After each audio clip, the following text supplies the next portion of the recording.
ശിവഗിരി മഠാധിപതി ശ്രീ സച്ചിദാനന്ദ സ്വാമികൾ കുറിച്ചിരുന്നു. ശ്രീ സച്ചിദാനന്ദ സ്വാമികൾ, ഇത് ഭീകരമാണ്. ഇതിപ്പോൾ താങ്കൾക്കില്ലേ, ഒരു കേവലം 9ാം ക്ലാസ്സിൽ പഠിക്കുന്ന ഒരു വിദ്യാർത്ഥിനോട് അച്ഛൻ അനുഭവിച്ച അവരുടെ മകൾക്ക് നേരിട്ട യാദൃശ്ചികമായി കണ്ടെത്തി അവളെ രക്ഷപ്പെടുത്താൻ പറ്റിയൊരു അച്ഛൻ പറഞ്ഞത് കേട്ടതാണ്.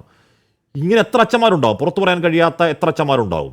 ഇപ്പോഴും ഈ കുട്ടികൾ ഇത് ഉപയോഗിച്ചുകൊണ്ടിരിക്കുന്ന വീട്ടിലറിയാത്ത എത്ര കുടുംബങ്ങളുണ്ടാവും? എനിക്കുറപ്പുണ്ട് ആയിരക്കണക്കിന് കുട്ടികളുണ്ട്. സ്വാമി, ഇത് ഏതെങ്കിലും സർക്കാർ വിചാരിച്ചാൽ മാത്രം തടുക്കാൻ കഴിയുന്ന ഒന്നല്ല. ഇവിടെ നമ്മുടെ മത നേതൃത്വങ്ങൾ, നമ്മുടെ സംഘടനകൾ, നമ്മുടെ സാംസ്കാരിക സംഘടനകൾ, ഉള്ളിൽ മനുഷ്യത്വം ചോർന്നു പോയിട്ടില്ലാത്ത മനുഷ്യരൊന്നാകെ ഇറങ്ങി നിന്നേ മതിയാവുകയുള്ളൂ. സ്വാമി, നമ്മുടെ മത നേതൃത്വങ്ങൾ ഇതിൻ്റെ ഇപ്പോൾ ഉണ്ടാവുന്ന ഈ സാഹചര്യത്തിൻ്റെ ഭീകരത എത്രയാണ് എന്ന് തിരിച്ചറിയുന്നുണ്ടോ? അതിനനുസൃതമായ ഇടപെടൽ ഉണ്ടാവുന്നുണ്ടോ?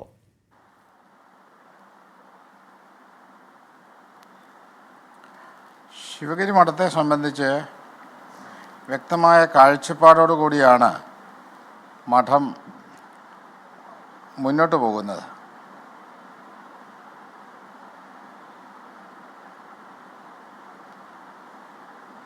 സ്വാമി, കേൾക്കാൻ പറഞ്ഞോളൂ.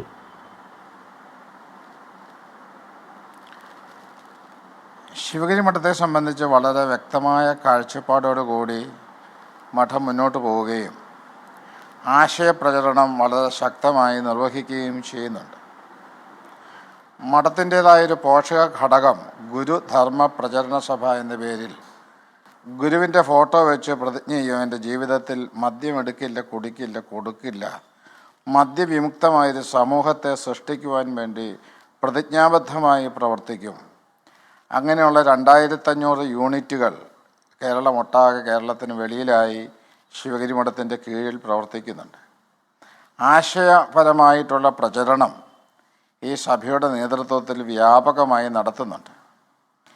പക്ഷേ അതുകൊണ്ടൊന്നും പൂർണ്ണമായിട്ടുള്ള വിജയം കൈവരിക്കുവാൻ നമുക്ക് സാധിച്ചിട്ടില്ല എന്നത് കേവലമായ ഒരു സത്യമാണ്.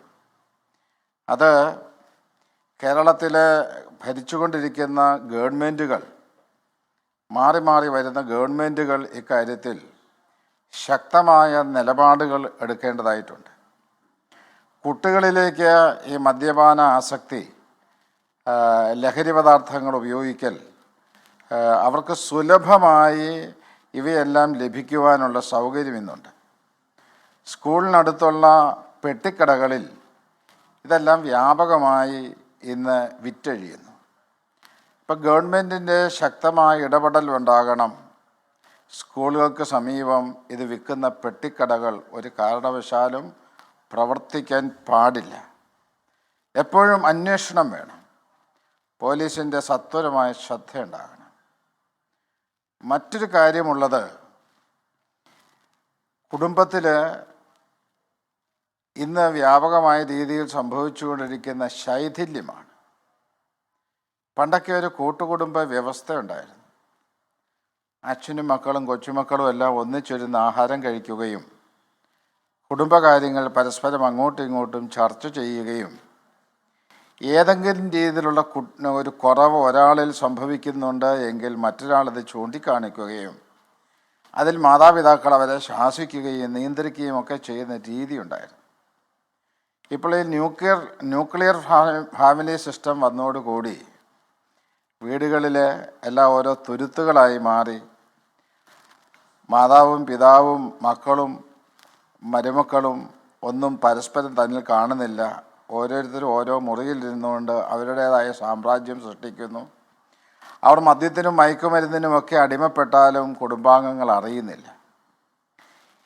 ഈ സ്ഥിതിക്ക് മാറ്റം വരുവാൻ ശക്തമായ ആശയപ്രചരണം ഓരോ കുടുംബങ്ങൾ തോറും ഉണ്ടാകണം.